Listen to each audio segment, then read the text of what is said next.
Assalamu alaikum Soogi naɓe hoɓɓe arɓeɓe Wolle Fondation min mbi on en anglais you welcome futti ngare e jaam tawi min e jaam on gaddi jaam par ce que gadɗon ko ndiyam woni gurdam alhamdulillahi rabbil alamin yettode godne Allah Cheikh Tidiane en jetti Allah en jetti Ceerno Alhaji Oumar Seydi en jetti Ceerno Amadou Tidiane ɗum ɗo fof barkeji maɓɓe kefne ɗum en mbi délégation garɗo bisimilla maɓɓe Abou Ndiaye yo Allah yo on moƴƴere yoɓɓe Abdoulaye moƴƴere kono ko fof ɓesnima on mbaɗen fatiha salatul fatiha yo Allah ɓeydan duuɓi fof señƴene ñoɓɓe arsen ɗanniɓe waɗa en tijaniyankoɓe amin fatiha salatul fatiha amin ya rabbi alhamdulillahi rabbil alamin Thierno Allah jarama yo Allah jaabo duwa o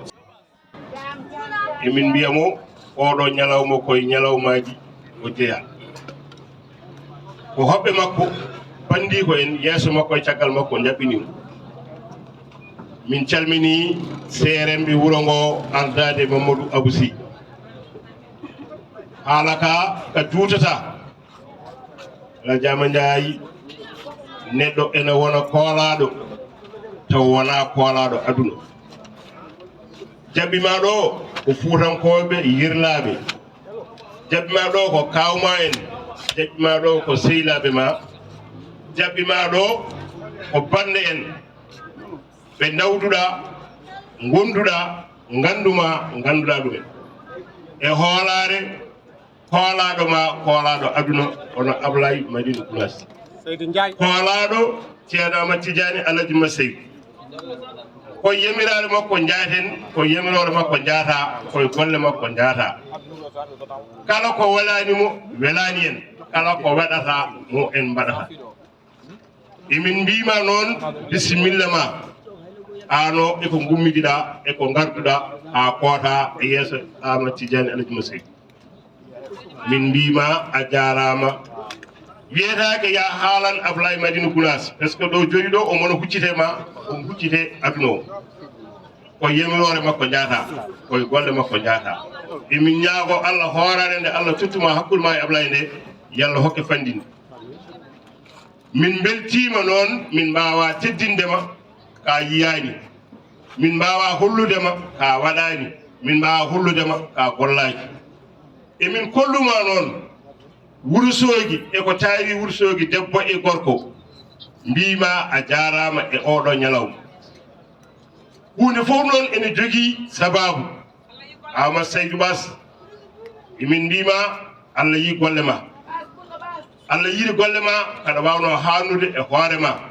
ka nirta e hoore ma nde wiya forage o nde mbiɗa ko goto yonata Ablaye huccitema wima holko jiɗɗa o wi ɓeydenam o waɗanma Forasuuji ɗiɗi dimo ma wodde ko yoni ɗum mbiɗa o jarama gadduɗa ɗo galle bamma ɗo sammi o ñamete ɗo yirlaɓe ɗo min jaaɓi min belti min mbima a jarama Seydi Bass ala ko min jogui so wona widema a jarama mi yiɗi famnude an Abou Ndiaye ngol ɗo koyɗe ma ɗo woni laabi tati walla laabi nayyi a addi ɗo nele ɗe ɗe gadduɗa ɗe o Wuro Soogi fof ene weeli ɗum Ablaye Madina Gounass noon wona Forasuuji ɗi gandon o fuɗɗi addude ɗo Alhaji Yero Bass afo yirlaɓe nde o wi omo waɗana Wuro Soogi juma o haalani yirlaɓe tini jaaɓi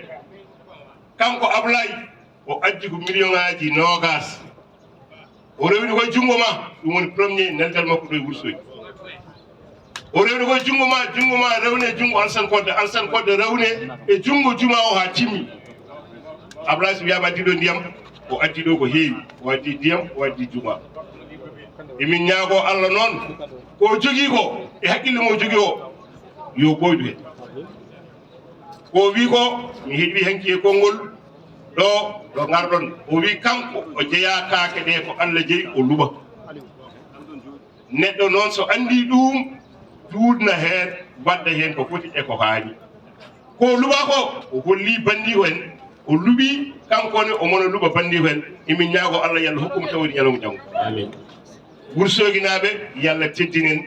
teddungal noon ɗo neɗɗo teddinto bandum ɗo en teddini Ablaye en teddini Cheikh Tidiane Alhaji Seydou e sete makko mo ardi o debbo e gorko minen fof min mbi on assalamu aleykum kala ko manki hen emin ñaagui Allah ñafoɗo min ko yimɓe goni ko potani haqqillaji kono paamon emin jiiɗi ɓurnude ɗo e teddungal assalamu aleykum jasiley mi weltani mama Seydou Dia assalamu aleykum bandiraɓe mi salmini Wuro naɓe foof mi salmini délégation garɗo e ɗo ko weltare mawde yiide on ɗo chef de quartier ji nanɗo conseil ji nanɗo e dow inde maître Moussa Bocar monsieur le maire Wuro garɗiɗo Wuro ko weltare mawde Forasuuji noon hannde so mbaɗama e nder Wuro ko minen rewɓe ɓe mballa Ablaye Gounass o weltanama no feewi ko weltare mawde min calminimo min juutimo min ñaganimomo balɗe juɗɗe battane moƴƴe yo Allah hokkuma sago makko ko weltare monsieur le maire ne salminamo ɓe mbaɗino délégation maɓɓe kamɓe e Abouba en ɓe jeeguino toon jarnademo ko weltare mawde min mbimo yo jokku golle koye lawol moƴƴol woni yo Allah hokkuma sago makko Wuro naɓe fof nanɗo beltanimomo on jarama Allah jarama merci madame la maire merci beaucoup assalamu aleykum Wuro naɓe hoɓɓe arɓe ɓe Wolle Fondation min mbi on en anglais you welcome futti ngare e jaam tawi min e jaam on gaddi jaam par ce que gaddo ko ndiyam woni gurdam so ndiyam ala gurdam ala so inam inani walo remotako so toɓani jeeri ala lekki so darimo rosaka mayat ɓiɗɗo so jibinama ko premier ko ndiyam arto e mum te neɗɗo sene waɗa provision aussi ko ndiyam on gaddini min komin cohli komin jiiɗi mbami wiide tan ko Allah jarama on jarama les immigrés jarama ɗo to Wuro fedde nde ko nde rewre wonde mamin gon ujunnaje ɗiɗi e quelque membre nen ɗo Wuro fof ko ɗanninoɓe ene garti ɓe mbaɗi tous les 5 continents il y a des Américains, il y a des Français, il y a des Congolais, il y a de l'Australie, il y a de l'Asie min mbayno leydi mais kono ɗen jetti Allah ɗannade yiilo arta adda ene naftoro hen bandu men ɗum woni ko Ablaye Wolle Ndiaye waɗi Ablaye Wolle Ndiaye noon Ablaye Wolle ko kanko gollani hoore makko Allah hokkimo o wi Allah hokkimo o yiɗi ko bandu ko en naftoro min gandimo depuis 1978 Jo Bass nenɗo ko partenaire am ko seeɗa Jo e Wolle way kono funeɓe ni Ablaye Badino Gounass e Jo Bass ko funeɓe ko lelde serde tan te ko confiance woni ɗo kadi je dis le DG directeur général woni Abou Ndiaye ko homme de confiance Abdoulaye Wolle Ndiaye eyyi sa yi neɗɗon hokke mission wiya ƴewto bandiraɓe tampuɓe goni to wawi wonde fof waɗa recensé gara ko namdi fof mbo tottuma ko mbiɗa fof mboɗa waɗa ɗum ko confiance woni ɗo eyyi kanko o ƴakkani awdi wona o ƴakkani awdi eyyi ɗum noon ko neɗɗo confiance pour tan terminer Ablaye Gounass omo jogui inde tati ɗe ɗiɗi ɗe kanko waɗen hoore makko nde ko inde makko winnira ko Abdoulaye min mbimo Mr Carter holko woni Carter Jimmy Carter en 1978 dollar ene manque e nder Zambie a yuuloto mbaɗa torsa donka e dollar mais sa ari to makko tawata komo leeɓi dollar omo leeli hen kanko woni Mr Dollar kadi gongol o wiye ŋeŋe holko woni ŋeŋe mbopputu CCC ko bangu wasabanga yan solo ko ok o yeɓi ka li kanko te nden inde ko kanko hettene hoore makko kadi aɗa andi aduna jiiɗa ɗo ko yatan kene leera to yahano waɗa papap o yeehi haw fuuɗi bebbi joni woni dow o addi joni omo rokka miskineɓe yo kutoro gurdam makko ɗi nafoore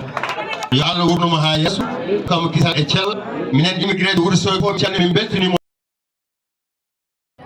onon fof on calminama ɓiɓɓe wonɓe ƴettode parole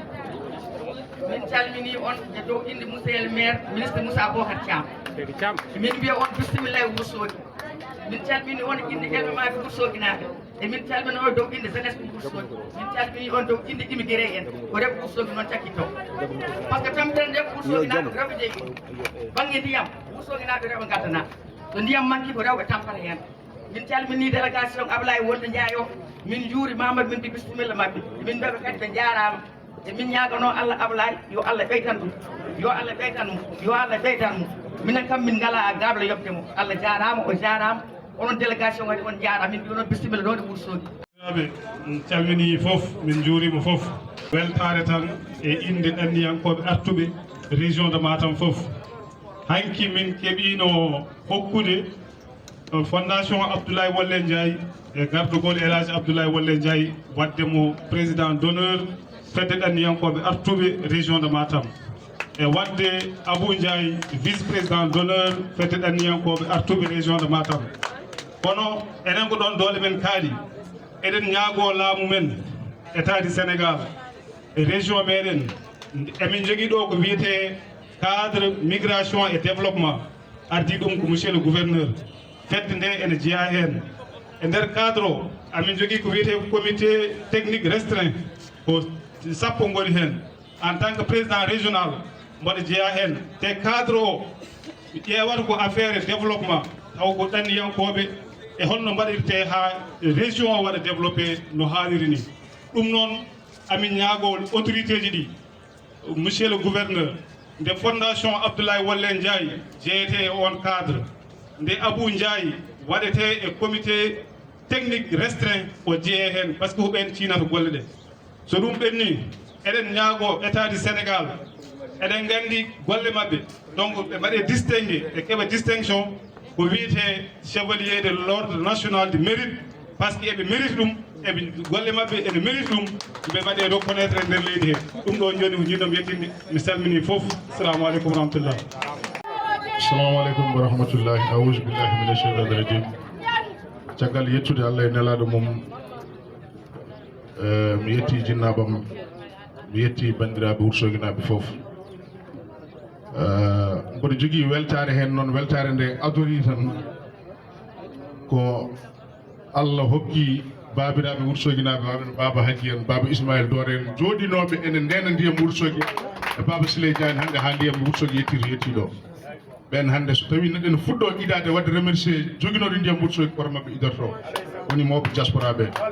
komin sukaɓe kono hamin gandi darde moon e ndiyam Wourossogui yo Allah junnu balɗe moƴƴino batani ko wona ɗum ko mi salmini mi juurima monsieur le ministre Moussa Bocar Thiam yimɓe fof enen gandi hol darde nde o waɗi pour ha ndiyam Wourossogui waɗa évoluer ha ndiyam Wourossogui yettoto yettiɗo kankone o salminama o juurama ko wona ɗum ko aussi mboɗo haala e inde membre fondation Elhadji Wolle Ndiaye mo gandanɗa hoorema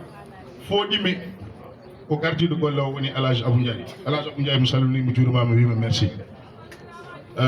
ndiyam Wourossogui noon so Elhadji Wolle hokki yimɓe ndiyam wona par hasard omo wonduno e Wourossogui naaɓe toto Zambi omo wurde mumen gurdam moƴƴam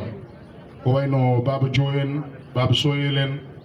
kamɓe foof omo wurduno e maɓɓe gurdam moƴƴam ha hande ko wayni feeñi o siftoriɓe hen ɗum ɗon ko yettere Allah no feewi ko wiide on noon min en tant que membre fondation Elhadji Wolle Ndiaye en tant que ɓiɗɗo Wourossogui naji mo gandanɗa hoorema ɓattiɗo monsieur le ministre Moussa Bocar Thiam e inde Wourossogui naɓe foof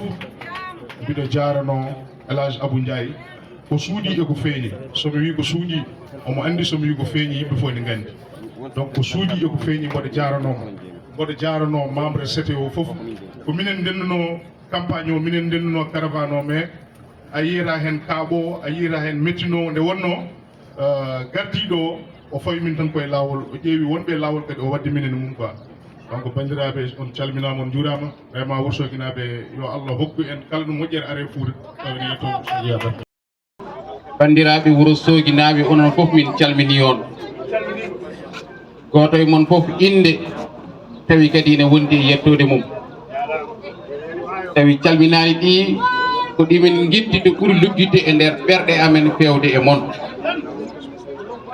ko ardi foof amin dañi weltare mawde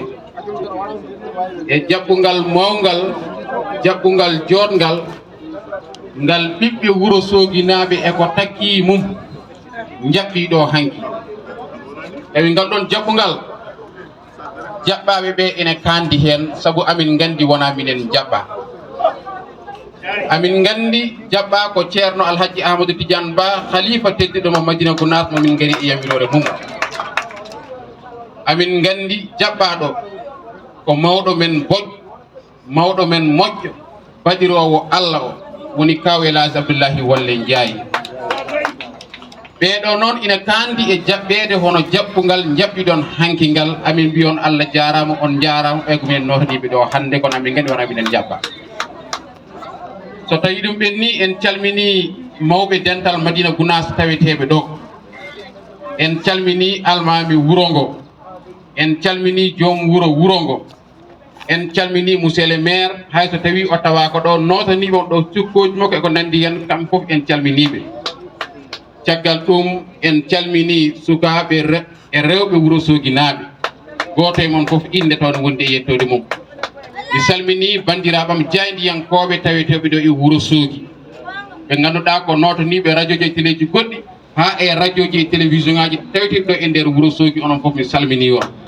mi yetti on kadi e golle moon mawɗe golle moon payodinɗe ɗe ganduɗa on duusi on balli fondation Thierno Wolle Ndiaye mi wi onon kala on jarama mi yiiɗa limtude sago noon mi juuma mi salmini sehilam kadi noon ɓi nenam kaw mamma mo ganduɗa ko sehilam taw wona hande dari kadi jeeya e amen wallodiri e amen ari kadi jaɓɓade min no e mbini guila gonji ha ɗo fodde balɗe jeeɗiɗi hande minen makko gondi e ɗanngal ngal noon kaw mamma a jarama min beltanimama sanne so tawi ɗum ɓenni bandiraɓe tedduɓe en calmini kadi masi forage mo ganduɗa ko kañum waɗi ɗeɗo golle moƴƴe golle joɗɗe kala mo yittere mum fawi hen tan hayso tawi a yiyani ndiyam ɓerde ma ina ɓuuɓa saka noon ne jiiɗa ndiyam ɗo no Alaji Ismaila Thiam wiiri joni ni Alaji Ibrahima An kamɓe miñi ko siraji an e ɓeɓe gondi golle ɓe koɓe labɓe deedi ɗum noon saabi ɗum koɓe kaldi e mawɗo o ɓe gandi mawɗo o ko wone wadde ene waɗira Allah ko kamɓene soɓe darnama e nde ɗo darna yo wot ko mbaɗi hen ɗum tagi kala ɗo min gasata hen saaha no wirɗo e Wourossogui ni wondi hen wotiri no wiiri ni ɓe goni hen fodde lewru taw forage neɗɗo wawi wonde 24 heures dañe ndiyam ɓe goni hen lewru eɓe gasa saabi ɗum ko yiɗde dañde ndiyam moƴƴam beele Wourossogui naaɓe ene belto so tawi ɗum ɓenni mi salmini kawam gonɗo caggalam ɗo koye kawiraɓe mo jeeya ɓayde kay ko sehil ko guiɗo ka Alaji Abdoullahi Wolle Ndiaye ɓe kawri ko leydi wiyetedi Zaïre so tawi mi juumani gila kamɓe foof ɓe jettaki leydi Zambie kanko adi ka Abdoulaye Wolle Zambie kono noon wonko andi e kaw ɗo woni ɗo o wi ko yiiɗa haalde omo andi kalde o ɓami ɗo konngol tan guite makko galnat gonɗi o wi kam Abou baɗam mi lomtinima ko ponnomi haalde ko eko kawma ponno haalde foof haalanam noon kawa jarama mi laaɓama ɗum noon laawol gotol min e makko e kaw ñande hen sikki min ɗiɗi gadi arde e kaw so kaw naati ɗo e Sénégal ene jogui yimɓe tato ha yimɓe nayo ko ɓeeno hajtotto ɓeeno wottotto ɓeeno hirtotto minen foof amin gandi saaha momin natta galle o amin gandi kadi saaha momin jaltata galle o amin gandi saaha mo yiiɗi foftade amin gandi saaha mo immoto e ngol lawol sikki ñande min makko gadi arde e galle o nde min gari min jetti min e makko e kaw amin jooɗi e salon ha ɓooyi téléphone kaw soni taw noddima ko goto e mawɓe leyɗele to kaw woni to on ɗon mawɗo leydi noon ko sehil kaw Diop Bass oɗo zambinaɓe ɓe mi sikki wasata ɗi gandi ɗum ko sehil makko nde ɓe kaldi haɓe gayni kaw yejjiti haalandemo Diop Bass nan ɗo jooɗi so wandi kono sehilaɓe nde kuppi téléphone kaw wi ko kaari noddi ɗo mi yejjiti mi yejjiti aɗɗo fammi noddamo kaltida e makko kaw Diop Bass wimo o jaggi jungo kaw ngo o wi daro o wi min mi jooɗo e ma mi jooɗo e salma président goɗɗo nodduma dokka kam mi haalde holko mbaɗami président somi juttima holko mbaɗami président mimi sohlani président hay goto e aduna ko awnu président ɗum ko teddugal o waɗni ɗum ka Abdoulaye Wolle mbiɗa tawtora wona wiya wi ko mbiɗa jooɗi wadde komo horsini ka Abdoulaye Wolle mbiɗa andi kadi ka Abdoulaye Wolle ina horsinimo ka Abdoulaye Wolle kadi ina yiɗimo no ɓe mbirini kono golle ɗe puɗɗi nde puɗɗi Madina Gounass ɗe naati hunde e Fouta kanko kaw Diop Bass omo yiɗani Fuutankoɓe komo andi kaw Abdoulaye Wolle Ndiaye yejjittama on faɗi ha rokkamo kaw Abdoulaye Wolle amin jooɗi Dakar ɗo no Ismaila Thiam wiiri ni yimo Diop Bass Abou ma ya Fouta so yeehi Fouta ma o rokke forage mbaɗa ɗum e galle ma walla e damata galle ma on saaha légal ma eko takki ɗum ha e wuuro ngo fo ɗum naftorade kanko kaw Diop Bass o wimo ala Ablaye so tawi aɗa rokka kay sa rokkani kam force uji 5 kam rokkam force uji 3 forage goto no wiya battum gal sara galle amen forasuuji keddi min ceerno ɗum e wuro Wuro Soogi ne caɗele ɗi ɗum saabi kaw wi kam Abou Sa rokku wat kono o rokki bandiraɓe heddiɓe mbawɓe naftorade Allah jarama o jarama joni noon jonde nde koko hiiri komin foɓɓe yaade ɗo ha Madina Gounass e ñalawma hande o sinno wona ɗo min jogui komin kaali ko heewi kaw Abdoulaye Wolle Ndiaye wi on yo on gandu onon hakkude makko e Wuro Soogi naaɓe wona hande fuɗɗi o haalni kam en kadi ko heewi heƴata e ndeɗo jonde ɗum waɗi o wi en ɗo ko fuɗɗode tan ɓayde noon Allah walli en darnanama ɗiɗo forasuuji tati ɗo e nder Wuro Soogi no bandiraɓe ardi ɓe mbini nanggon ɗum nanggal moƴƴal pewnon ɗum ha feewa masi forage fewnande en ɓe mbi ɓe dokki en garanti duuɓi ɗiɗi kala ko boni hen ko kam pewnita kono noon woto nanin ɗum tan jeegoɗen ha bona wontani ga caɗele goɗɗe darnen sukaɓe men dariɓe andanɓe ɗum wawɓe ɗum ɗon saaha mbawa jogade ɗum joggal moƴƴal janggo e jaam nde wawi wonde foof koko hitande soko duuɓi ɗiɗi ka Abdoulaye Wolle Ndiaye kala to wawi immade oɗon gandi o ari ɗo Wuro Soogi o ari galle kaw Diobase so tawi o ari ɗo o waɗi visité ɗiɗo forasuuji nomin mbaɗiri hande min jiiɗni taw nomin beltorini kanko e hoore makko sowata ko noon weltorto amin gandi kala nde o welti ma on dañ goɗɗum ko ɓuuri ko dañƴon hande ko ɗum ko Allah waɗani ɗum joni noon o wi en ko addi ko o addiri ɗum ko saabu Allah o ɗaminaki hen hay batte o yiɗa hen hay batte so wona wiyede amin duworoma yo Allah jutno gurdam ma ko mbatta ko yo Allah ɓeydi ɗum tan sohli hen o wi on o waɗani politique o wonani e lawol politique o jogorani kadi wadde politique goto foof e Sénégal naaɓe ko wona kañum yo andu ko o waɗani politique e hande o daraki e yidde waɗoyde politique o daranaki politique min représentant makko o komi suka de wonko jiɗmi ko heewi e nder gurdamam ɗam kono yooɗede gurdam makko e golle makko min hooram mi waɗani politique kadi e gurdamam mi miiƴaki wadde politique sababune kanko kawalejo Abdoulaye Wolle Ndiaye non goto fof yo famir noon jonno min jetti on min jarni on min ƴetta caabi ɗi noon force ɗi fof caabiji mum nanɗo min pawta ɗum e juuɗe kaw Diobase ko kanko wonno sababu ɗum daña kanko ne o wi so Allah jaaɓi so min ƴetti caabi ɗi min pawi e juuɗe makko kanko ne teddungal ngal